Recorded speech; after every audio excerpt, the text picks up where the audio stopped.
Hi everyone, welcome to the first lesson of this course. In this lesson, I'm going to show you how to draw a human skull and I'll tell you about all of its parts and proportions. This way we can create our own personalised one later, so let's go.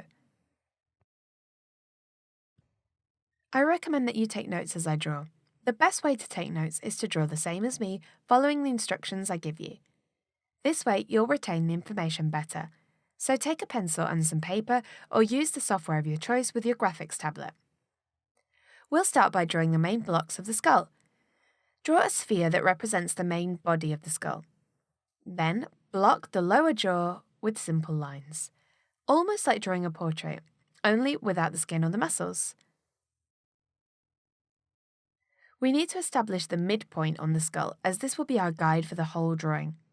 This is a basic rule in proportion, especially when drawing skulls or portraits in general. You can obtain the midpoint by drawing a horizontal line through the tear duct. This is the exact middle of the skull and it coincides on the side with the ear canal, but we'll see that when we draw the skull in profile. Now I'm going to sketch the eye sockets, then I'll shape them.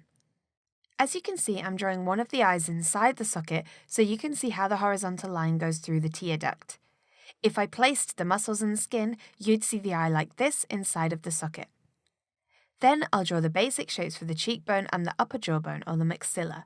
Later on, I'll specify the names of the main bones that make up the skull, but for now, just try to remember some of the ones I name and draw along with me. We need to leave an empty space between both bones. If you touch the cheeks, you'll see that this is the space I'm talking about, just behind the teeth. Here, I'll draw the zygomatic arch, also known as the cheekbone. It's the bone above your cheeks and under your eyes. Now sketch the teeth, and we can add the details later.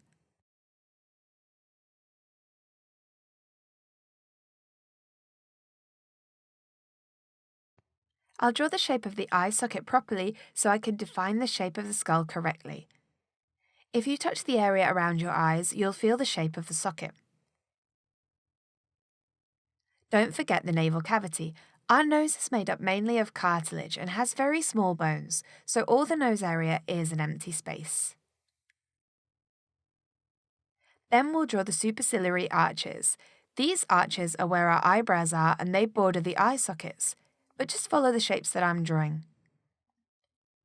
We'll also divide the frontal bone from the parietal bone, very defined spaces on the skull, and they're understood as separate plaques. Behind the cheekbone, we'll draw the mastoid process, which is where the facial muscles we use to chew are located. Finally, we'll define the drawing a little bit more. We have the basic geometric shapes, but we need to specify them. Observe the shapes I'm drawing and copy the process.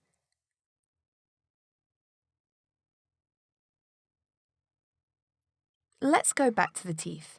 Remember, you have 4 incisors, 2 canines, molars, and premolars. We're drawing generally here, but if you wanted a perfectly anatomical skull, then you would need to consider these elements.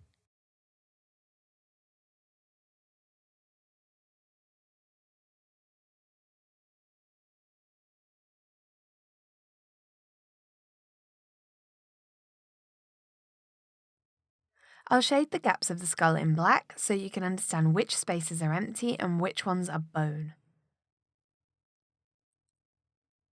I'll leave the eye drawn as I want you to see the relationship between the socket, the eye, and the midpoint of the skull. I recommend you leave it as it is as well.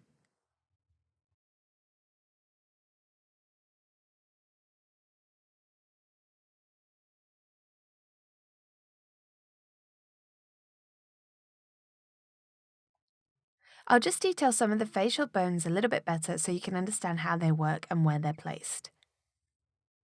For example, the superciliary arches or the cheekbones. It might be interesting to touch these areas on your own face while I explain them so you can identify the bones. Then you know them when you draw portraits or observe models.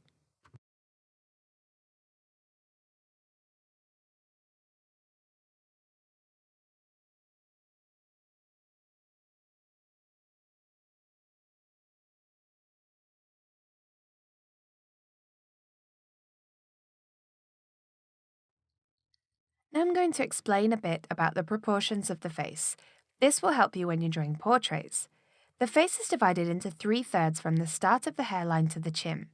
You can apply this rule to any face. The first third goes from the hairline to the eyebrows, the second from the eyebrows to the base of the nose, and the third from the base of the nose to the chin. When you draw a portrait, measure these proportions on your canvas so you don't deform your drawing. This will be very useful for you when you work. So now you know the general proportions and you know how the bones of the skull are placed, I'm going to teach you the names of them. I'll mark them in red so you can follow along.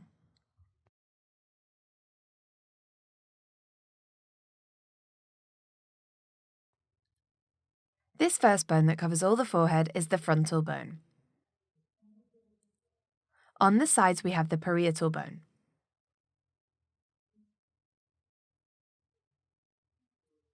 Under the zygomatic arch, or the cheekbone, are the mastoid processes where the facial muscles we use to chew are located, as I mentioned earlier.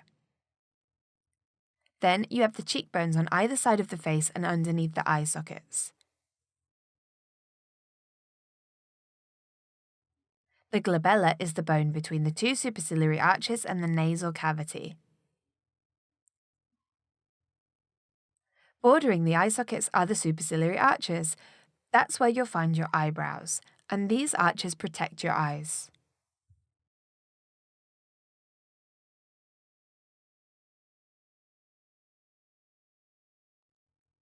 This bone here is the mandible. It's attached to the upper part of the skull and it's the only one that can move. Actually, it's the one that moves when we speak or we open our mouths. Above that is the malar bone or zygomatic bone, and this is where we'll find the top teeth.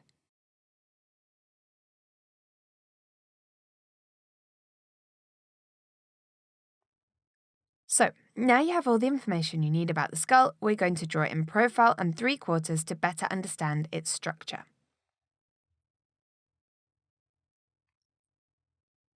For the profile, we'll start with an ellipse, just like before, and we'll add the shape of the skull and the mandible, the jaw. If you want, you can frame it inside a square and develop the shapes from there. We'll set up our midpoint again, which, if you remember, goes through the tear duct. In profile, it coincides with the ear canal. I'm drawing the base of the ear so you can see where the midpoint goes, but you don't need to draw the ear to be able to draw the skull. It's just a guide. I'm drawing the spine here.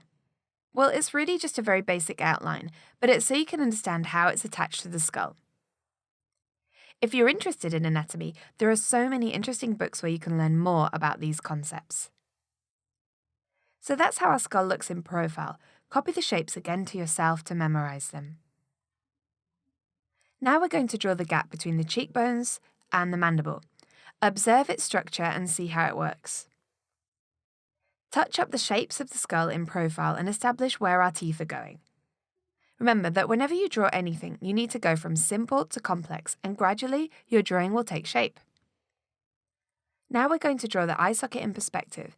I'm sure that now you understand the volume a lot better by observing 2 views of the skull. You need to draw things from different perspectives. One just doesn't give us enough information, but by drawing a few different ones, you can draw your skull from any perspective. I'm going to draw the teeth roughly as we already know what they are and we're more interested in the other bones at the moment. Regarding the proportions of the skull, you should know that the width in relation to the height depends on each individual. What doesn't vary is the rule of the thirds I explained before. The widest part of the face in a frontal view are the cheeks and in profile the width of the cranium. I'll fill the empty spaces in black once again so the structure is easier to understand.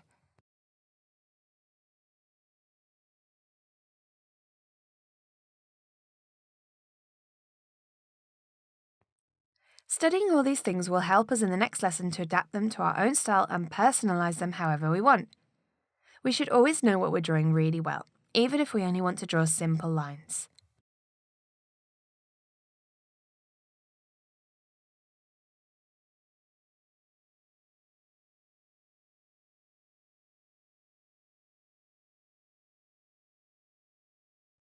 I'll mark in red the bones at the back of the skull. You don't need to know the names to perfection, but believe me, It would definitely help you to understand a face better.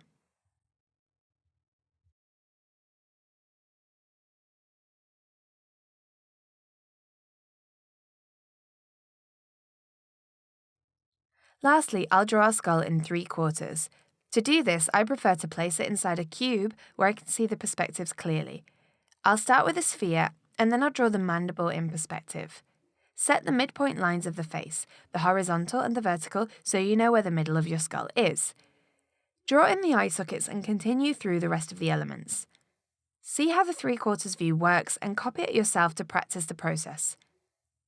Here you can see which elements stick out more than others and which volumes are on top of which. When you know all these steps, you don't need to reference much when making your own skulls, and you'll also understand the face of your models when you're drawing portraits.